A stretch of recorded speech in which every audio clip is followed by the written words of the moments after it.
E no nosso quadro Momento Saúde de hoje, a gente vai estar conversando com o cirurgião ortopedista especializado em coluna, Dr. André Pagotto, sobre a espondilolistese. Primeiramente, é um termo um pouco complicado até de se pronunciar, e o Dr. André vai explicar para a gente o que vem a ser a espondilolistese. Bom, primeiramente, muito obrigado pela oportunidade e boa tarde a todos em casa. Então, a espondilolistese é um termo complicado de se pronunciar e ela significa o escorregamento da vértebra. Esse termo ele teve origem grego, né, que significa a espondilolistesis, que é escorregamento da vértebra. E é justamente isso. Nosso corpo, a gente tem na coluna vertebral várias vértebras, né? Deixa eu pegar nesse aqui. Então, esse mais clarinho é a vértebra e entre as vértebras tem os discos, né? Então, a espondilolistese é quando essa vértebra aqui ela escorrega para frente, para trás, ou para um lado ou para o outro, né? E aí, quando ela escorrega, ela pode prender esse amarelinho aqui, que é o nervo. E aí, isso provoca diversos sintomas. Quais são as principais causas desse escorregamento da vértebra? Bom, existem vários tipos de espondilolistese, né? Tem a espondilolistese degenerativa, que a gente acha em mais pacientes mulheres a partir dos 40 anos, que ela ocorre devido ao desgaste natural da idade, né? E aí ele vai desgastando algumas regiões da coluna, que aí a vértebra de cima ela escorrega sobre a de baixo. Tem a que a gente já nasce com um defeitozinho na vértebra, que é menos comum, mas isso já nasce, isso aparece mais em criança, né? E pode evoluir mais na adolescência. O trauma, às vezes é um acidente de carro, um acidente automobilístico, uma queda de altura alta, pode levar também a uma lesão, uma fratura numa região que a gente chama de pars intra-articular, que isso leva também à espondilolistese. E quais os sintomas? Bom, os sintomas mais comuns da espondilolistese são devidos à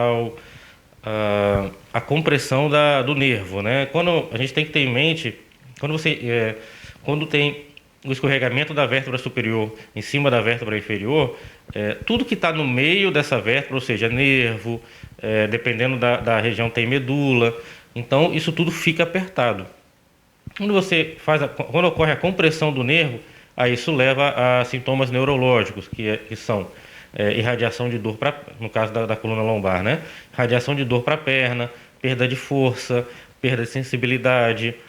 O paciente ele vai andando e aí do nada ele cai, né? Então começa a andar arrastando o pé no chão. Então todos esses sintomas são sintomas que podem ocorrer na espondilolistese. São sinais que a população deve ficar atento aí para estar procurando sempre uma ajuda médica. O tratamento ele é realizado ali de qual maneira? Não, o tratamento depende muito do tipo da espondilolistese. Mas no geral é feito de forma conservadora, com fortalecimento da musculatura paravertebral e algum medicamento que isso é mais individualizado. Em alguns casos o tratamento é cirúrgico, naqueles casos que tem perda de força, perda de sensibilidade, tem dor irradiada para as pernas, esses são sintomas, né? Essas são características que são obrigatórias à cirurgia, né? No caso da cirurgia, a gente tem que fazer uma cirurgia onde a gente prende a vértebra de cima na vértebra de baixo e isso evita que a vértebra de cima ela escorregue, né? Ela progrida ainda mais esse escorregamento para anterior ou para lateral ou para qualquer lado. É mais comum entre homens ou mulheres? Depende muito do tipo de espondilolistese. Na espondilolistese degenerativa, que é do desgaste natural do corpo, acontece mais em mulheres a partir dos 40 anos, né? Na ístmica é um pouco meio a meio, mas um pouco mais em homens. A traumática acontece mais em homens, né? Mas o mais importante é ficar de olho no sintoma, né? Se o paciente está sentindo dor irradiada para a perna, perda de força na perna, se ele vai andar 5, 10 metros já cansa e tem que sentar em algum local para parar de doer ou parar de sentir perda de força na perna, é muito importante procurar o especialista em coluna. Ficar atento a esses sinais e sempre estar buscando um especialista é o principal aí para estar sempre cuidando da saúde. Isso é o principal. Esse é um nome até que você comentou no início mais difícil de falar, mas é uma doença, é uma patologia que é bastante comum aqui na região, né? Quando eu digo bastante, é uma patologia que ela, a nível nacional, ela não aparece tanto, mas aqui na região a gente vê bastante esse tipo de patologia. E já aqui na clínica mesmo, a gente já pegou várias crianças com espondilolistese, criança e adolescente, né? A gente já começou a tratar precocemente, que é muito importante. Quanto antes começar a tratar, melhor, que a chance da gente evitar uma cirurgia no futuro é muito maior.